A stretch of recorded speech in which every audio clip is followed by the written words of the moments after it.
ദില്ലി മദ്യനയ കേസിൽ അരവിന്ദ് കെജ്രിവാളിനെ ജുഡീഷ്യൽ കസ്റ്റഡിയിൽ വിട്ടു. 14 ദിവസത്തേക്കാണ് ജുഡീഷ്യൽ കസ്റ്റഡിയിൽ വിട്ടത്. സ്വാതി സന്തോഷ് ചേരുകയാണ്. സ്വാതി, സിബിഐയുടെ ആവശ്യം പൂർണ്ണമായും അംഗീകരിക്കുകയായിരുന്നു.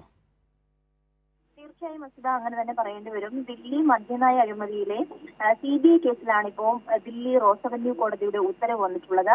12 ദിവസത്തേക്കാണ് ജുഡീഷ്യൽ കസ്റ്റഡിയിലേക്ക് 14 ദിവസത്തേക്കാണ് ജുഡീഷ്യൽ കസ്റ്റഡിയിൽ വിട്ടിട്ടുള്ളത്.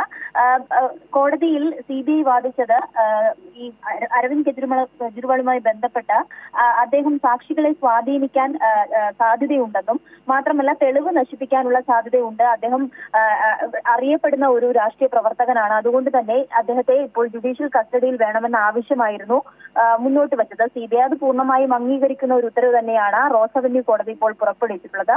കഴിഞ്ഞ ദിവസങ്ങളിലൊക്കെ തന്നെയും ഈ വിഷയത്തിൽ CBIയുടെ അറസ്റ്റിലടക്കം വലിയ പ്രതിഷേധങ്ങൾ ആം ആദ്മി പാർട്ടി നേതാക്കളെല്ലാം ഉന്നയിച്ചിരുന്നു.